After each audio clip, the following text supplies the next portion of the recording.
Hi guys, আজকে আমি chilli পনির বানাবো। দেখুন পনিরগুলোকে আমি এইভাবে কেটে নিয়েছি, এই যে ছোট ছোট করে কেটে নিয়েছি। আর এর মধ্যে অ্যারারুট নিয়েছি, অ্যারারুটের সঙ্গে একটু জিরে গুঁড়ো, হলুদ গুঁড়ো, নুন নিয়ে নিয়েছি আর একটা ডিম নিয়েছি। এই দিয়ে চিলি পনিরটাকে মাখবো। আমি এবার একটু তেল দিয়ে দেবো। দেখুন পনিরটাকে আমি এইভাবে মাখিয়ে নিয়েছি। এবার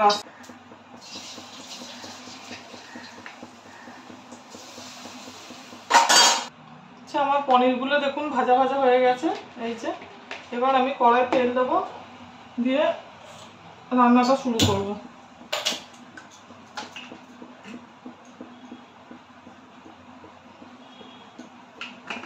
এর মধ্যে দেবো এই কাঁচা লঙ্কা, রসুন, পেঁয়াজ, এই যে আদা, এগুলো দেবো, টমেটো, ক্যাপসিকাম, এই যে ওইগুলো দিয়ে এবার রান্না শুরু করব। আর vinegar, soya sauce, chilli sauce আর কেচাপ, টমেটো সস। এবার এর মধ্যে আমি এইগুলো দিয়ে দেবো, রসুন আর লঙ্কা, কাঁচা লঙ্কা।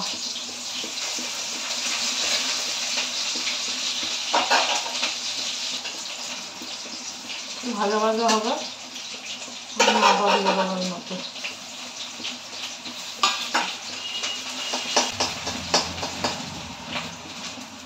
পেঁয়াজটা দিয়ে দেবো,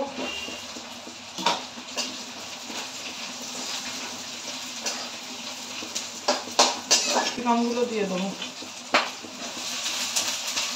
দিয়ে দেবো।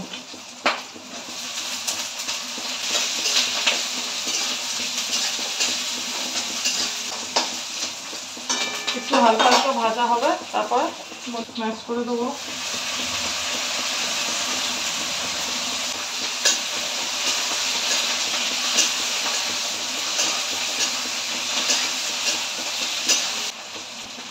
এর মধ্যে আমি অল্প করে একটু দিয়ে দেবো, একটু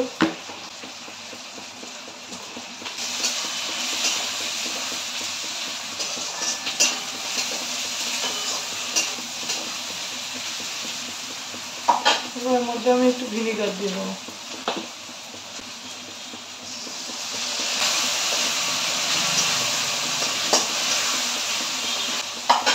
এর মধ্যে আমি টমেটো কেচাপ দিয়ে দেবো।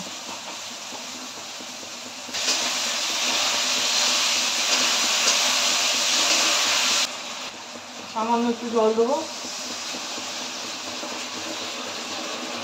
আমি একটু নুন মিষ্টি দিয়ে দেবো, চামচ নুন দিয়েছি, মিষ্টি দেবো।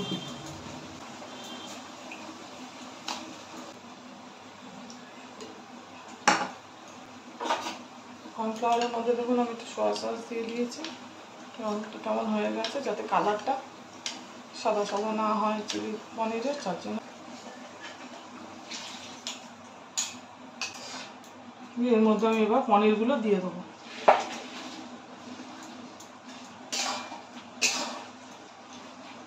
সয়া সস দেবো কালারটা আসার জন্য, সয়া সস দেবো। আঁচটা কমিয়ে একটু ঢাকা দিয়ে দেবো, যাতে একটু রান্নাটা হয়। হয়ে গেছে, এবার আমি এটাকে নামিয়ে দেবো। চিলি পনিরটা রান্না হয়ে গেছে। এই যে আপনারা বাড়িতে করে খেয়ে দেখবেন, খুব ভালো লাগবে। আর আমার চ্যানেলটা লাইক, সাবস্ক্রাইব আর শেয়ার করে দেবেন।